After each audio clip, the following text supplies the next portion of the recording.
ॐ विनायकाय नमः। ॐ विघ्नराजाय नमः। ॐ गौरीपुत्राय नमः। ॐ गणेश्वराय नमः। ॐ स्कन्दाग्रजाय नमः। ॐ अव्ययाय नमः। ॐ भूताय नमः।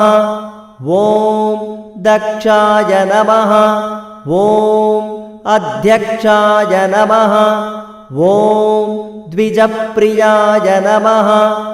ॐ अग्निगर्भच्छिदे नमः। ॐ इन्द्रश्रीप्रदाय नमः। ॐ वाणीप्रदाय नमः। ॐ अव्ययाय नमः। ॐ सर्वसिद्धिप्रदाय नमः। ॐ शर्वतनयाय नमः। ॐ शर्वरीप्रियाय नमः। ॐ सर्वात्मकाय नमः। ॐ सृष्टिकर्त्रे नमः। ॐ देवाय नमः। ॐ अनेकार्चिताय नमः। ॐ शिवाय नमः। ॐ शुद्धाय नमः। ॐ बुद्धिप्रियाय नमः। ॐ शान्ताय नमः। ॐ ब्रह्मचारिणे नमः।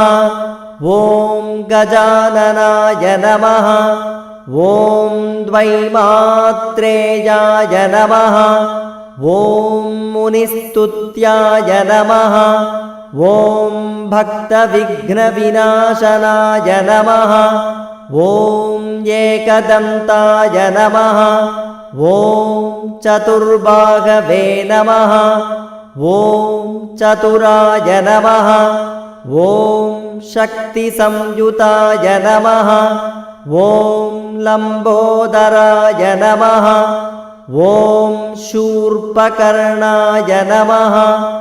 ॐ हरये नमः। ॐ ब्रह्मविदुत्तमाय नमः। ॐ कालाय नमः। ॐ ग्रहपतये नमः।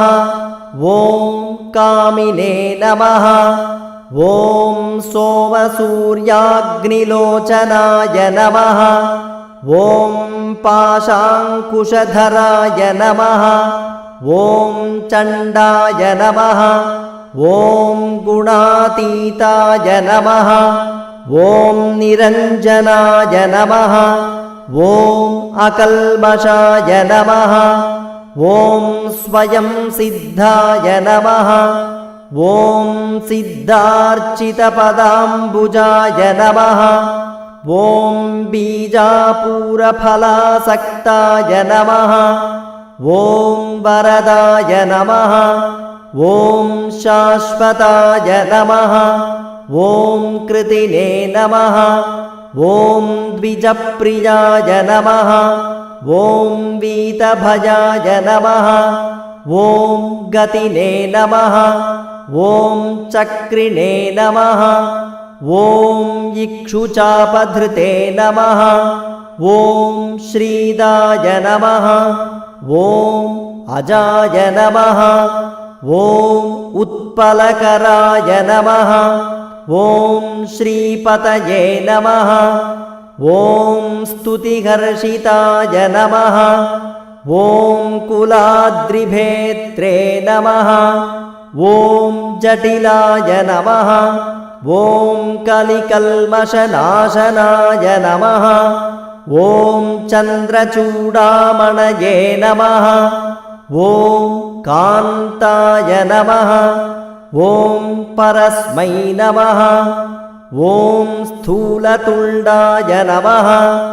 ॐ अग्रण्ये नमः। ॐ धीराय नमः। ॐ वागीशाय नमः। ॐ सिद्धिदायकाय नमः।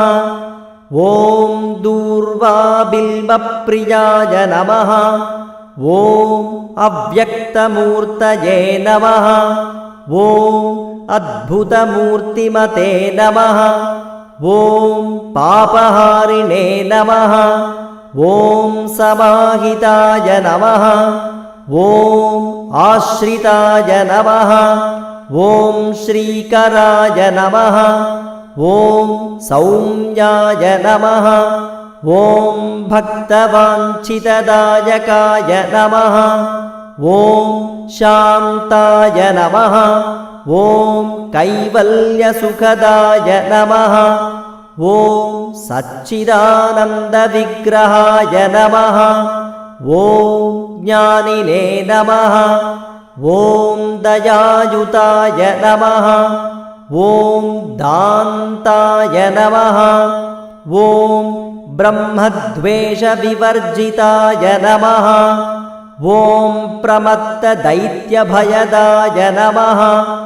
ॐ श्रीकण्ठाय नमः ॐ विभुदेश्वराय नमः ॐ रमार्चिताय नमः ॐ विधये नमः ॐ नागराजयज्ञोपवीतवते नमः ॐ स्थूलकण्ठाय नमः ॐ स्वयंकर्त्रे नमः ॐ सामघोषप्रियाय नमः ॐ शैलेन्द्रदनुजोत्सङ्गखेलनोत्सुकमानसाय नमः ॐ स्वलावण्यसुधासारजितमन्मथविग्रहाय नमः ॐ समस्तजगदाधाराय नमः ॐ मायिने नमः ॐ मूषिकवाहनाय नमः ॐ हृष्टाय नमः ॐ तुष्टाय नमः ॐ प्रसन्नात्मने नमः ॐ सर्वसिद्धिप्रदायकाय नमः ॐ सिद्धिविनायकाय नमः नानाविधपरिमलपत्रपुष्पाणि समर्पयामि।